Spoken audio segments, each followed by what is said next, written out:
Class 7 আগের দিন আমরা শেষ করেছিলাম এশিয়া মহাদেশের জলবায়ু। আজকে আমরা দেখব এশিয়া মহাদেশের স্বাভাবিক উদ্ভিদ। প্রথম লাইনটা ভালো করে মাথার মধ্যে ঢোকাও। যেখানকার জলবায়ু যেমন সেখানে ঠিক তেমন প্রকারেরই স্বাভাবিক উদ্ভিদ দেখা যায়।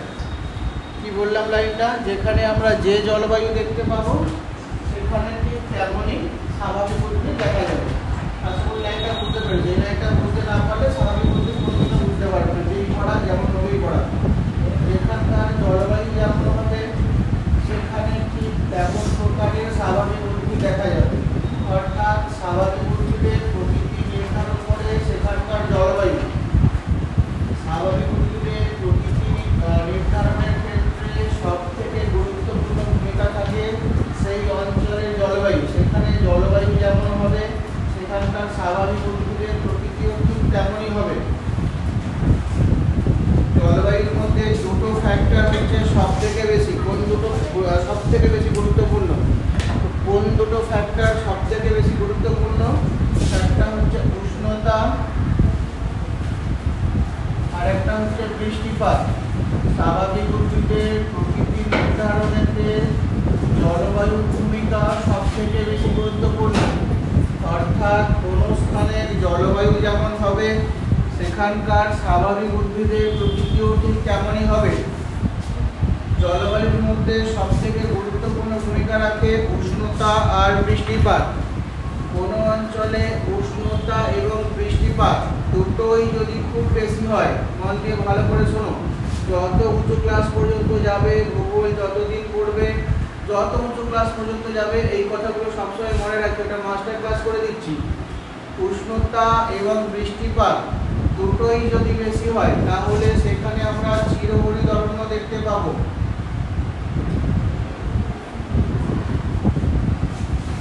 কোথায় আমরা চিরহরিত অরণ্য দেখতে পাবো? যেখানে উষ্ণতা এবং বৃষ্টিপাত দুটোই বেশি হবে। উষ্ণতা ও বৃষ্টিপাত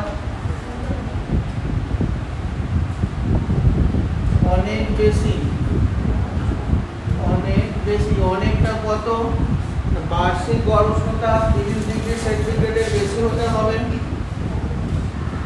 আর বৃষ্টিপাতটা হতে হবে 200 সেমিরও বেশি। তাহলে কি দাঁড়ালো ব্যাপারটা? পৃথিবীর যেখানে যেখানে উষ্ণতা বার্ষিক গড় উষ্ণতা 30 ডিগ্রি সেন্টিগ্রেডের বেশি হবে এবং বৃষ্টিপাত 200 সেমির বেশি হবে সেখানে আমরা চিরহরিত অরণ্য দেখতে পাবো। পৃথিবীর সব জায়গাতেই দেখতে পাবো। যদি সেখানকার উষ্ণতা 30 ডিগ্রি সেন্টিগ্রেডের বেশি হয় এবং উষ্ণতা 200 সেন্টিমিটারের বেশি হয় তাহলে সেই জায়গাতে আমরা অবশ্যই চিরহরিত অরণ্য দেখতে পাবো। এবার উষ্ণতা আমি একটু বাড়িয়ে দিলাম। উষ্ণতা যদি বেশি হয়ে যায়, 30 ডিগ্রি জায়গায় 40 ডিগ্রি হয়ে যায়, আর বৃষ্টিপাত যদি খুব কম হয়ে চলে আসে, ধরো 25 সেমি, তাহলে বৃষ্টিপাতকে দেখলাম খুবই কমে গেল আর উষ্ণতা আরো বেড়ে গেছে। তাহলে সেই জায়গায় আমরা দেখতে পাবো কাঁটা জাতীয় মরু উদ্ভিদ। কাঁটা জাতীয় মরু উদ্ভিদ। ভালো করে দেখো, উষ্ণতা খুব বেড়ে গেছে, বৃষ্টিপাত খুব কমে গেছে, স্বাভাবিক উদ্ভিদের প্রকৃতিও বদলে গেছে। তখন সেখানে আমরা দেখতে পাবো কাঁটা জাতীয় উদ্ভিদ। এবার দেখো, উষ্ণতাটা আমি যেমনটা ছিল তেমনটাই রাখবো, 30 ডিগ্রি সেন্টিগ্রেডই রাখবো, 20 থেকে 30 ডিগ্রি। বৃষ্টিপাতটা কমিয়ে দিলাম 100 সেমির মতো। 100 সেমিরও কম, 70 থেকে 100 সেমি। উষ্ণতা বেশি আছে কিন্তু বৃষ্টিপাত কমে গেছে। এখানে আমরা দেখতে পাবো সাভানা বনভূমি। উষ্ণতাটা দেখো এর সঙ্গে উষ্ণতাটা একই রকম আছে কিন্তু বৃষ্টিপাতটা দেখো কমে গেছে। বৃষ্টিপাত চেঞ্জ হতেই স্বাভাবিক উদ্ভিদের প্রকৃতিও বদলে গেছে। 70 থেকে 100 সেমি রয়েছে বৃষ্টিপাত, আর তখন আমরা দেখতে পাচ্ছি সাভানা বনভূমি বা সাভানা উদ্ভিদ, কিন্তু উষ্ণতা একই রকমই আছে। বৃষ্টিপাত যদি বেড়ে যায় তাহলে সেখানে দেখতে পাবো চিরহরিত অরণ্য। এবার দেখো, উষ্ণতা প্রায় 30 ডিগ্রি সেন্টিগ্রেডই রাখছি। উষ্ণতা একই রকমই রয়েছে, 30 ডিগ্রি সেন্টিগ্রেড ধরো উষ্ণতা রয়েছে। বৃষ্টিপাত আরেকটু বেশি, 150 সেমির মতো, কিন্তু বৃষ্টিপাতটা একটা বিশেষ ঋতুতে বৃষ্টিপাত, অর্থাৎ একটা শুষ্ক ঋতু থাকবে। একটি শুষ্ক ঋতু, অর্থাৎ কোনো একটা সময়, বছরের কোনো একটা সময়ে বৃষ্টিপাত হবে না। যদি এই কন্ডিশন হয়, উষ্ণতা দেখো একই রকম, এই তিনটে ক্ষেত্রেই উষ্ণতা দেখো একই রকম, এখানেও 30 ডিগ্রি সেন্টিগ্রেডের কাছাকাছি, এখানেও 30 ডিগ্রি সেন্টিগ্রেডের কাছাকাছি, এখানেও 30 ডিগ্রি সেন্টিগ্রেডের কাছাকাছি। যখন বৃষ্টিপাত খুব বেশি হচ্ছে তখন আমরা দেখতে পাচ্ছি চিরহরিৎ। যখন বৃষ্টিপাত কমে গেছে তখন দেখতে পাচ্ছি সাভানা। যখন একটা শুষ্ক ঋতু থাকবে তখন দেখতে পাবো পর্ণমোচী উদ্ভিদ।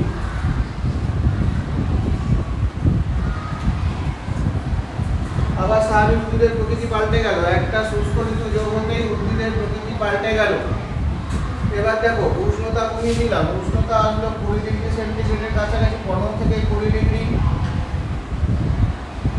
বৃষ্টিপাত চলে এলো 70 সেমি। আগেরটার মতো দেখো বৃষ্টিপাতটা মিলে যাচ্ছে কিন্তু উষ্ণতাটা কমে গেছে।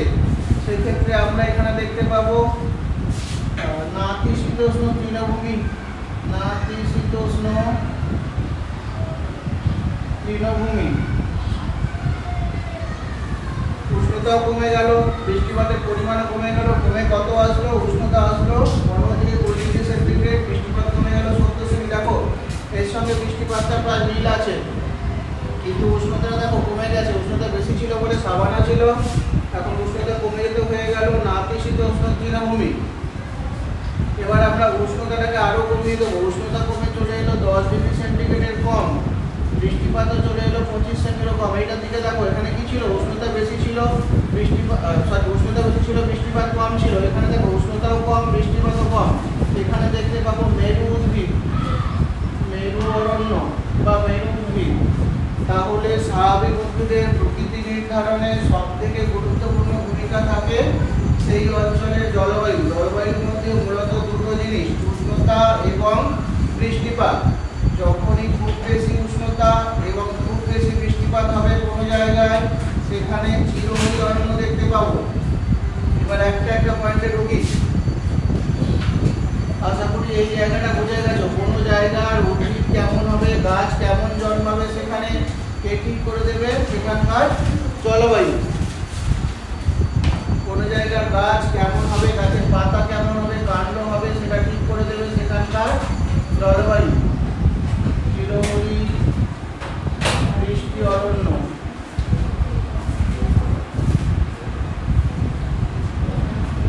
দেখো একটু আগে আমরা পড়েছি চিরহরিৎ গাছ জন্মানোর জন্য উষ্ণতা দরকার 30 ডিগ্রি সেন্টিগ্রেডের বেশি, আর বৃষ্টিপাত দরকার 200 সেন্টিমিটারেরও বেশি। যেখানে যেখানে এই কন্ডিশন থাকবে সেখানে সেখানে চিরহরিৎ অরণ্য দেখা যাবে। কি বৈশিষ্ট্য দেখতে পাবো? গাছগুলো খুব লম্বা হবে। গাছগুলো কেমন হবে? লম্বা হবে, কাণ্ড কাষ্ঠল হবে, অর্থাৎ কাঠের গাছ জন্মাবে, কাণ্ড কাষ্ঠল হবে।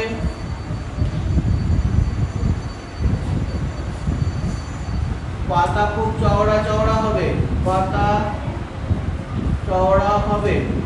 কখনো কখনো গাছের পাতাগুলো পরস্পরের সাথে ঠেকে যায়, একটা পাতা আর একটা পাতার সঙ্গে ঠেকে যায়, ফলে সূর্যের আলো বনভূমির তলদেশে পৌঁছাতে পারে না। সেই অবস্থাটাকে বলা হয় ক্যানোপি বা চাঁদোয়া। কখনো কখনো পাতাগুলো এত চওড়া হয় যে পরস্পরের সঙ্গে লেগে যায়, ফলে দিনের বেলাতেও সূর্যের আলো মাটিতে প্রবেশ করতে পারে না, কারণ গাছের পাতাতেই ছাওয়া হয়ে যায়। সেই অবস্থাটাকে বলা হয় ক্যানোপি। তাহলে চিরহরিৎ বৃষ্টি অরণ্যের বৈশিষ্ট্য কি কি দেখতে পেলাম? কাণ্ড গাছগুলি লম্বা হবে, কাণ্ড কাষ্ঠলা হবে, পাতা চওড়া হবে, ক্যানোপির সৃষ্টি হবে, বনভূমির তলদেশ লতা পাতায় ঢাকা থেকে যায় সাধারণত, যেহেতু বৃষ্টিপাত বেশি সেই জন্য বনভূমির তলদেশ লতা পাতায় ঢাকা হয়ে যায়, বনভূমি দুর্গম প্রকৃতির হয়ে পড়ে। আর বনভূমিতে অনেকগুলো স্তর দেখা যায়। এই বনভূমি সাধারণত ত্রিস্তরীয় বনভূমি হয়, ত্রিস্তরীয় বনভূমি। তাহলে আমরা নিরক্ষীয় চিরহরিৎ বৃষ্টি অরণ্যের বৈশিষ্ট্যগুলো দেখতে পারবো। কি কি বৈশিষ্ট্য দেখলাম? এগুলো হচ্ছে গাছের বৈশিষ্ট্য। কি কন্ডিশন থাকলে জন্মাবে? কন্ডিশন হতে হবে উষ্ণতা 30 ডিগ্রি সেন্টিগ্রেডের বেশি হতে হবে, বৃষ্টিপাত 200 সেন্টিমিটারের বেশি হতে হবে, তবে গাছগুলো এইরকম হবে। গাছগুলো খুব লম্বা লম্বা হবে, গাছের কাণ্ড খুব কাষ্ঠল হবে, অর্থাৎ খুব কাঠের গাছ জন্মাবে, পাতা চওড়া হবে, বনভূমি ত্রিস্তরীয় হবে, বনভূমির তলদেশ লতা পাতায় ঢাকা থাকে, দুর্গম প্রকৃতির হয়ে পড়ে। আর অনেক সময় পাতাগুলো পরস্পরের সঙ্গে লেগে গিয়ে ক্যানোপির সৃষ্টি করে, এটাও লিখতে পারো, ক্যানোপি সৃষ্টি হয়, ক্যানোপি বা চাঁদোয়া সৃষ্টি হয়। এটা হচ্ছে এই বনভূমির বৈশিষ্ট্য। তাহলে ক্রান্তীয় নিরক্ষীয় চিরহরিৎ বৃষ্টি অরণ্যের বৈশিষ্ট্য আমরা লিখতে পারবো। এবার কোন গাছগুলো, উদাহরণস্বরূপ যদি বলি, কোন কোন গাছ এইরকম, গাছগুলোর উদাহরণ দাও, একটা দুটো গাছের নাম বলো যারা এইরকম হবে। কি কি গাছ হবে?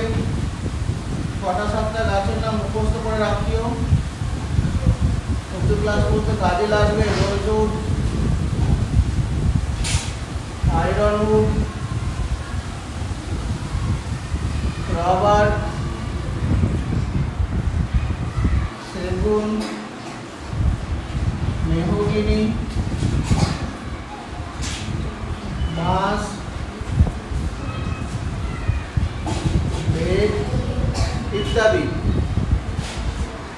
তাহলে নিরক্ষীয় চিরহরিৎ বৃষ্টি অরণ্য জন্মাবার জন্য কি কি কন্ডিশন লাগবে সেটা আমরা শিখলাম এই ক্লাসে। কন্ডিশন কি কি? উষ্ণতাকে অবশ্যই 30 ডিগ্রি সেন্টিগ্রেডের বেশি হতে হবে। উষ্ণতা কেমন হতে হবে? যে জায়গায় নিরক্ষীয় চিরহরিৎ বৃষ্টি অরণ্য জন্মাবে সেখানকার উষ্ণতা, বার্ষিক গড় উষ্ণতা 30 ডিগ্রি সেন্টিগ্রেডের বেশি হতে হবে, আর বৃষ্টিপাত হতে হবে 200 সেন্টিমিটারেরও বেশি। এটা হলো কন্ডিশন। গাছগুলো কেমন হবে, গাছের কি বৈশিষ্ট্য দেখতে পাবো? গাছগুলো খুব লম্বা হবে, গাছের কাণ্ড কাষ্ঠল হবে, পাতাগুলো খুব চওড়া হবে, বনভূমি ত্রিস্তরীয় হবে, বনভূমিতে ক্যানোপির সৃষ্টি হবে, বনভূমির তলদেশ লতা পাতায় ঢাকা হয়ে যাবে। এগুলো হলো এই অরণ্যের বৈশিষ্ট্য। গাছগুলোর উদাহরণ কি? কোন কোন গাছ এইরকম? রোজউড, আয়রনউড, রবার, মেহগিনি, বাঁশ, বেত, এই গাছগুলো হচ্ছে এই চিরহরিৎ বৃষ্টি অরণ্যের উদাহরণ। এবার আমরা কোথায় দেখতে পাবো? উদাহরণ দেখলাম, গাছের বৈশিষ্ট্য দেখতে পেলাম। নিরক্ষরেখার উভয় দিকে, নিরক্ষরেখার উভয় দিকে 10 ডিগ্রি অক্ষরেখার মধ্যবর্তী স্থানে, অক্ষরেখার মধ্যবর্তী স্থানে। তাহলে নিরক্ষীয় চিরহরিৎ বৃষ্টি অরণ্য আমরা কোথায় দেখতে পাবো? নিরক্ষরেখার উভয় দিকে 10 ডিগ্রি অক্ষরেখার মধ্যবর্তী স্থানে আমরা নিরক্ষীয় চিরহরিৎ বৃষ্টি অরণ্য দেখতে পাবো। এবার যদি আমরা দেশগুলোর দিকে দেখি, কোন কোন দেশ হবে নিরক্ষরেখার উভয় দিকে 10 ডিগ্রি অক্ষরেখার মধ্যবর্তী স্থানে, কোন কোন দেশগুলো আছে? যদি আমরা ম্যাপের দিকে দেখি, কোন কোন দেশ দেখবো? শ্রীলঙ্কাকে দেখতে পাবো, এখানে দেখতে পাবো মালদ্বীপ, ভারতের আন্দামান নিকোবর দ্বীপপুঞ্জ, ইন্দোনেশিয়া, মালয়েশিয়া, তারপরে আমরা দেখতে পাবো কাম্বোডিয়া, ভিয়েতনাম, এই ফিলিপাইন্স, এই অঞ্চলটাতে আমরা নিরক্ষীয় চিরহরিৎ বৃষ্টি অরণ্য দেখতে পাবো। এশিয়া মহাদেশের কোন কোন দেশগুলো হলো, কোথায় কোথায় আমরা নিরক্ষীয় চিরহরিৎ বৃষ্টি অরণ্য দেখতে পাবো? এশিয়া মহাদেশের দক্ষিণ দিকে যে সমস্ত দেশগুলো আছে সেখানে আমরা দেখতে পাবো। কোন কোন দেশ পেলাম আমরা? আমরা দেখলাম মালদ্বীপ, শ্রীলঙ্কা, ভারতের আন্দামান নিকোবর দ্বীপপুঞ্জ, Indonesia, Malaysia, Philippines, Vietnam, Cambodia, Laos, এই দেশগুলোতে আমরা নিরক্ষীয় চিরহরিৎ বৃষ্টি অরণ্যকে দেখতে পাবো। তাহলে এই ক্লাসে আমরা কি শিখলাম এখন পর্যন্ত? গাছ কেমন হবে, গাছের পাতা কেমন হবে, গাছ কেমন লম্বা হবে, কেমন মোটা হবে, কে ঠিক করে দেবে? সেখানকার জলবায়ু। যেহেতু নিরক্ষীয় অঞ্চলে সারা বছর প্রচুর বৃষ্টিপাত হয়, বার্ষিক গড় বৃষ্টিপাত 200 সেন্টিমিটারের বেশি, আর বার্ষিক গড় উষ্ণতা থাকে প্রায় 30 ডিগ্রি সেন্টিগ্রেডের কাছাকাছি। তাই এই অঞ্চলেতে আমরা নিরক্ষীয় চিরহরিৎ বৃষ্টি অরণ্য দেখতে পাবো। গাছগুলোর কি বৈশিষ্ট্য, গাছগুলো কেমন হবে? গাছগুলো খুব লম্বা হবে, গাছের পাতা খুব চওড়া হবে, কাণ্ড কাষ্ঠল হবে, পাতাগুলো পরস্পরের সঙ্গে লেগে গিয়ে ক্যানোপি সৃষ্টি করে। এই বনভূমি অনেক সময় ত্রিস্তর বিশিষ্ট হয়, বনভূমির তলদেশ লতা পাতায় ঢাকা থাকে, ফলে দুর্গম প্রকৃতির হয়। আশা করি এই পর্যন্ত তোমরা বুঝতে পেরে গেছো। তাহলে এখন আমরা শিখলাম শুধুমাত্র একটাই অরণ্য, নিরক্ষীয় চিরহরিৎ বৃষ্টি অরণ্য। এবার আমরা দেখবো মরু উদ্ভিদ। এশিয়া মহাদেশে কোথায় কোথায় মরু উদ্ভিদ দেখতে পাবো, কোন গাছগুলো, সেই গাছের বৈশিষ্ট্য কি, কি কন্ডিশন হলে জন্মাবে। এবার আমরা দেখবো মরু উদ্ভিদ জাতিকে।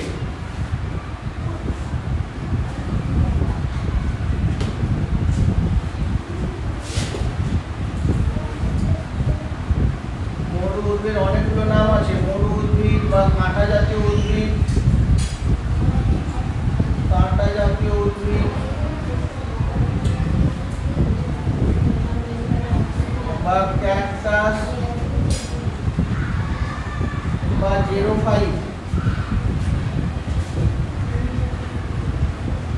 অনেকগুলো নাম দেখলাম। এই বনভূমিকে বিভিন্ন নামে ডাকা হয়। কি কি নাম দেখলাম? মরু উদ্ভিদ বা কাঁটা জাতীয় উদ্ভিদ বা ক্যাকটাস বা জেরোফাইট। তো কি কন্ডিশন হলে এইরকম গাছ জন্মাবে বা গাছগুলো কেমন হবে সেটাকেও আমরা দেখব। কন্ডিশন দেখো, মরু উদ্ভিদ জন্মাবার জন্য উষ্ণতা প্রচুর দরকার হয়। উষ্ণতা 40 ডিগ্রি সেন্টিগ্রেডের বেশি হবে। বৃষ্টিপাত কম হতে হবে, বৃষ্টিপাত হবে 25 সেমি এর কম। তাহলে কাঁটা জাতীয় উদ্ভিদ বা মরু জাতীয় উদ্ভিদ জন্মাবার জন্য উষ্ণতা কেমন হবে? 40 ডিগ্রি সেন্টিগ্রেডের বেশি, আর বৃষ্টিপাত হতে হবে 25 সেমি কম। আশা করি এটা বুঝতে পেরে গেছো। এবার গাছের বৈশিষ্ট্য, গাছগুলো কেমন হবে? গাছের বৈশিষ্ট্য, গাছগুলো কেমন হবে? একটা লাইন দেখে বুঝতে পারছো, গাছগুলো হবে কাঁটা জাতীয়, অর্থাৎ গাছের পাতা এবং গাছের কাণ্ডে কাঁটা থাকবে। কেন কাঁটা হয়েছে গাছের পাতায় বা কাণ্ডে? যেহেতু বৃষ্টিপাত কম, সেই জন্য যাতে বাষ্পমোচন হয়ে গাছের শরীর থেকে জল বেরিয়ে না যায়, সেই জন্য পাতাগুলো বেশিরভাগ ক্ষেত্রে কাঁটায় পরিণত হয়েছে। গাছগুলো হবে কাঁটা জাতীয়। কেন কাঁটা জাতীয়? কাঁটাটা আসলে কি? কাঁটাটা আসলে হচ্ছে গাছের পাতা, কাঁটাটাই গাছের পাতা। কেন গাছের পাতা কাঁটায় পরিণত হয়েছে? বাষ্পমোচন রোধ করার জন্য। তাহলে বৈশিষ্ট্যতে কি লিখতে পারবো? গাছগুলো কেমন হবে? কাঁটা জাতীয় গাছ, কাঁটা জাতীয় গাছ জন্মাবে। কাঁটাটা আসলে কি? গাছের পাতা বাষ্পমোচন রোধ করার জন্য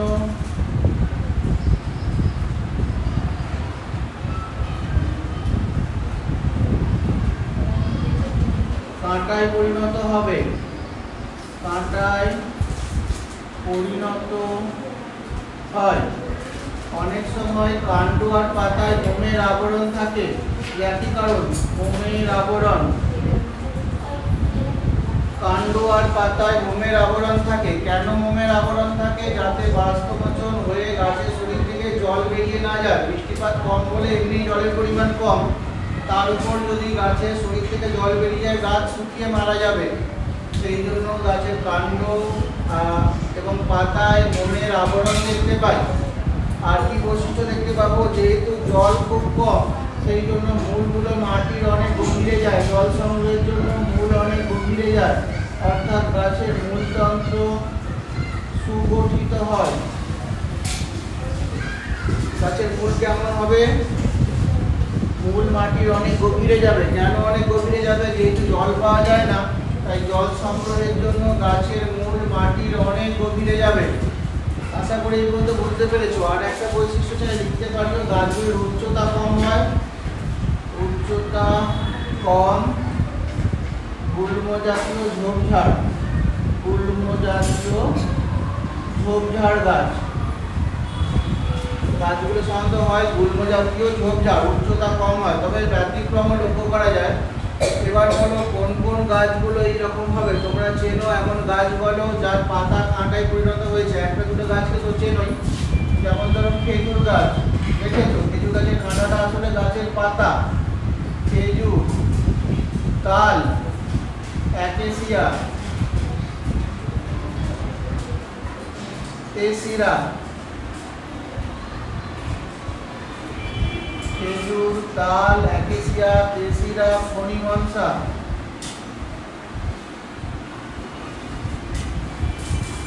ক্যাকটাস, বিভিন্ন ধরনের ক্যাকটাস, এইগুলো হচ্ছে এই মরু জাতীয় উদ্ভিদের উদাহরণ। তাই যদি জিজ্ঞাসা করি কয়েকটা মরু জাতীয় উদ্ভিদের নাম বলো, তাহলে তোমরা এই গাছগুলোর নাম আশা করি বলতে পারবে। কোথায় জন্মাবে মরু জাতীয় উদ্ভিদ, পৃথিবীর কোথায় কোথায় দেখতে পাবো মরু উদ্ভিদকে বা কাঁটা জাতীয় উদ্ভিদকে বা ক্যাকটাসকে বা জেরোফাইটকে কোথায় দেখতে পাবো?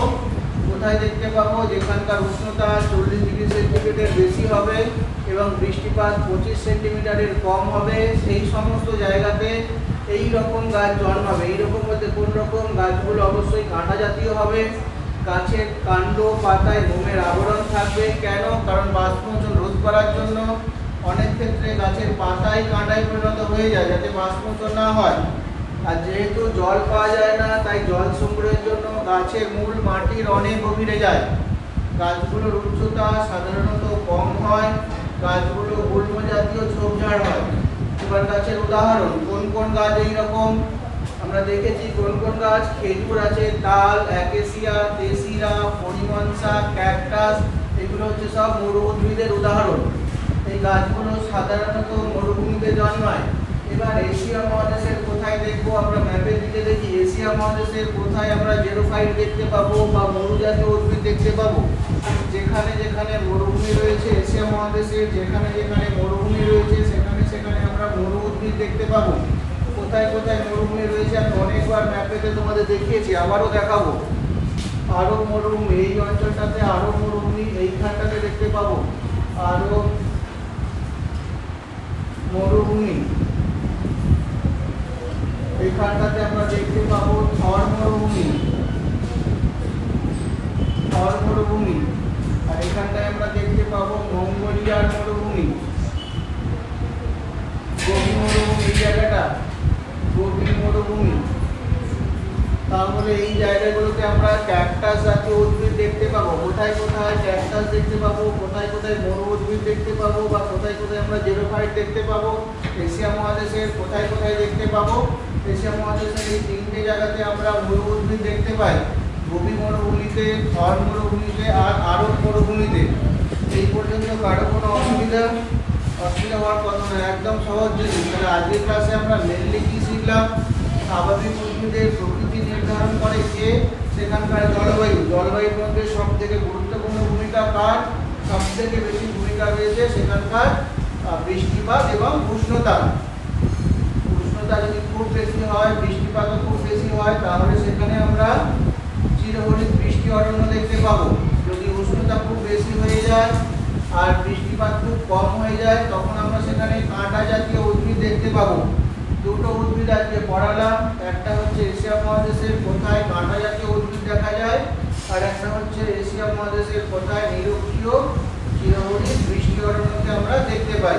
গাছের বৈশিষ্ট্য তোমাদেরকে বলেছি, গাছের উদাহরণ দেখিয়েছি, গাছের অবস্থান তোমাদের বলেছি, দেশগুলোর নাম বলেছি, কোথায় কোথায় দেখতে পাবো। আশা করি তোমরা এগুলো বুঝে গেছো। কারো কোনো সমস্যা থাকলে আমাকে বলো, ক্লাসটা আমি শেষ করবো এখানে। ঠিক আছে, একদম সহজ সহজ জিনিস তো, একটু বোঝা যাওয়া যায়। ক্লাস শেষ করলাম।